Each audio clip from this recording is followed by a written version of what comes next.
दोस्तों देखते हैं कल का बाजार कैसा रहेगा और क्या स्ट्रेटजी होनी चाहिए। दोस्तों ये सबसे ज़रूरी सेगमेंट है जिसका आप सभी को इंतज़ार रहता है कि कल बाजार कैसे रिएक्ट करेगा और आपकी स्ट्रेटजी क्या होनी चाहिए। तो निफ्टी के सपोर्ट एंड रेजिस्टेंस लेवल्स हम सबसे पहले देखेंगे। तो जो सपोर्ट है निफ्टी का वो है 23,000 का। ये क्रिटिकल साइकोलॉजिकल सपोर्ट है और अगर इसके नीचे टूटता है तो फिर 22,800 का है जो सुभाष जी ने दिया हुआ है। यहाँ पर स्ट्रॉन्ग बाइंग आपको देखने को मिल सकती है अगर 22,800 पर गया और नेक्स्ट लेवल 22,500 का है। ये एक इंपॉर्टेंट टेक्निकल लेवल है। अगर बहुत ज़्यादा टूट ही गिरावट आएगी तो फिर 22,500 तक और रेजिस्टेंस लेवल 23,300 अगर इसे तोड़ना जरूरी है रिकवरी के लिए और 23,500 ये एक नियर टर्म सीलिंग है। सेंसेक्स के अगर हम सपोर्ट की बात करें तो 73,200 पहला सपोर्ट है और 73,500 ये दूसरा सपोर्ट है। रेजिस्टेंस लेवल की बात करें तो 74,000 और उसके ऊपर फिर 74,500 ये सपोर्ट लेवल और रेजिस्टेंस लेवल आपको ध्यान में रखने। बैंक निफ्टी की बात करें तो बैंक निफ्टी का जो पहला सपोर्ट लेवल है वो 53,500 है और दूसरा है 53,000 का और रेजिस्टेंस की अगर हम बात करें तो 54,300 और उसके ऊपर 54,800। अब दोस्तों एक और बड़ा सवाल कि क्या निफ्टी 22,800 के भी नीचे जा सकता है, क्योंकि मैंने आपको तीसरा लेवल 22,500 का दिया हुआ है। तो दोस्तों ये सवाल आज हर इन्वेस्टर के मन में है और इसका एक ऑनेस्ट आंसर है, जवाब है हाँ जा सकता है, लेकिन कुछ स्पेसिफिक सिनारियोज के साथ में। सिनारियो नंबर 1, मिडिल ईस्ट में यदि सीजफायर पूरी तरह से टूट जाए, अगर यूएस ईरान सीजफायर पूरी तरह से टूट जाए और स्ट्रेट ऑफ हॉर्मुज बंद हो जाए तो क्रूड ऑयल 110 से 120 डॉलर तक चला जाए, तब निफ्टी 22,800 तो क्या 22,000 भी टेस्ट कर सकता है। ये सिनारियो बन सकता है। और सिनारियो नंबर 2 अगर हम देखें तो फेडरल रिजर्व रेट हाइक करे, अगर यूएस इन्फ्लेशन डेटा खराब आए और फेड रेट हाइक का संकेत दे दे तब ग्लोबल सेल ऑफ होगा और इमर्जिंग मार्केट जैसे इंडिया पर सबसे ज़्यादा चोट पहुंचेगी और इस सिनारियो में 22,800 का लेवल टेस्ट हो सकता है। सिनारियो नंबर 3, एफआईआईज की सेलिंग तेज हो जाए और तेज हो जाए। अगर एफआईआईज की सेलिंग इसी रफ्तार से या इससे और तेज जारी रही और डीआईआई का सपोर्ट थोड़ा सा कमजोर पड़ जाए तो 22,800 टूट सकता है। दोस्तों सिनारियो नंबर 4 भी देख लेते हैं। डोमेस्टिक बैड न्यूज़, यानी कि इंडिया का जीडीपी ग्रोथ डेटा कमजोर आए या कोई फिर बड़ा पॉलिसी शॉक आ जाए, तब भी निफ्टी नीचे जा सकता है। लेकिन संभावना क्या है? इन सभी सिनारियोज के एक साथ होने की प्रोबेबिलिटी कम है, बहुत कम है। डीआईआईज की बाइंग स्ट्रांग है, इंडिया की जीडीपी ग्रोथ बेहतर है और फार्मा एफएमसीजी जैसे सेक्टर्स स्टेबल हैं। इसलिए 22,800 एक मेजर सपोर्ट है और यहाँ से बाउंस बैक की उम्मीद ज़्यादा है।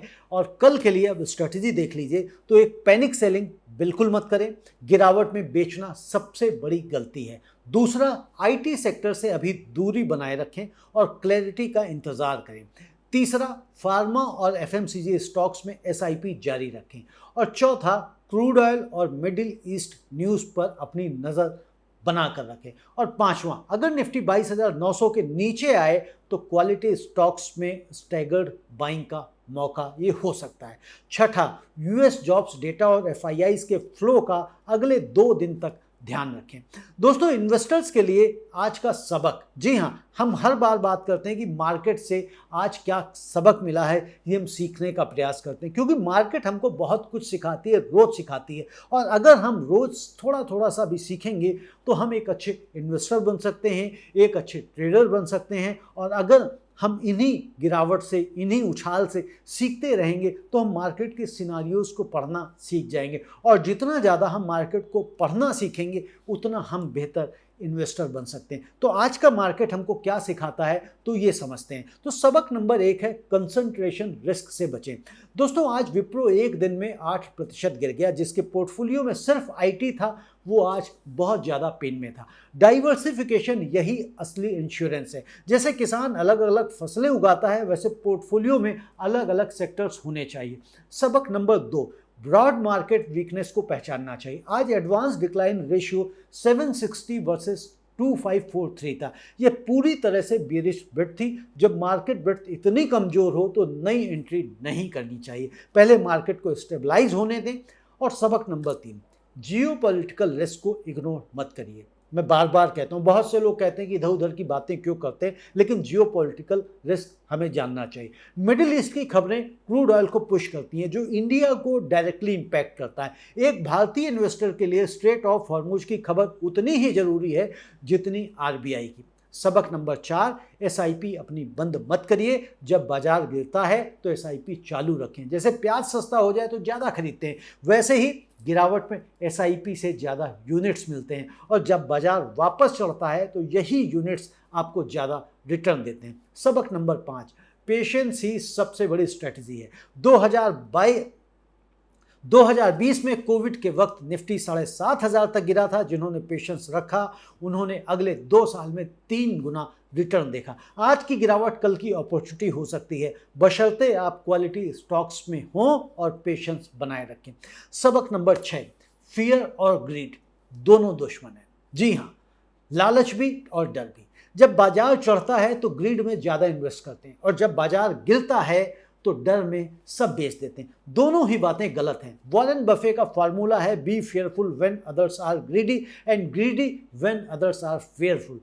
आज जब सब डरे हुए हैं तो यह वही वक्त है जब समझदार इन्वेस्टर मौका ढूंढता है, और यह बात मैं आपको रोज बताता हूं ताकि ये आपके दिल में घर कर जाए। दोस्तों, यही था आज 8 जून 2026 का पूरा शेयर बाजार का लेखा जोखा। सेंसेक्स 719 अंक गिरा, निफ्टी 243 अंक गिरा, मिड कैप पे स्मॉल कैप में सबसे ज़्यादा गिरावट आई। विप्रो 8.5% गिर गया। मेटल और रियल्टी सबसे कमज़ोर सेक्टर रहे। फार्मा ने सबसे कम नुकसान उठाया। क्रूड ऑयल उछला। मिडिल ईस्ट में तनाव था। एफआईआईज की सेलिंग जारी है।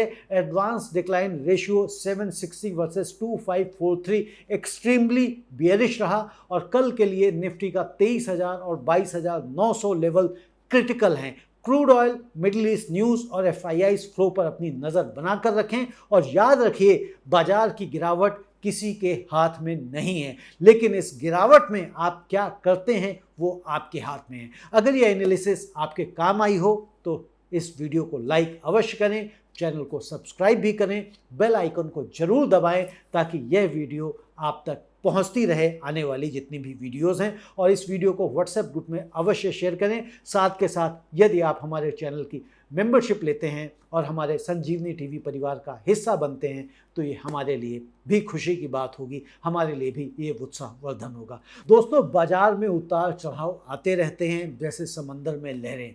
जो तैरना जानता है वो लहरों में भी रास्ता निकाल लेता है, और आपको तैरना आता है तो बहुत अच्छी बात है, नहीं तो तैरना सीखिए। हमारे इस कार्यक्रम को देखते रहिए, इसके साथ साथ आप अवश्य सीख जाएंगे और बेहतर इन्वेस्टर होते चले जाएंगे, क्योंकि जितना आप इन्फॉर्म रहेंगे उतने ही एक अच्छे इन्वेस्टर बनेंगे। आप सभी का बहुत बहुत धन्यवाद। नमस्ते।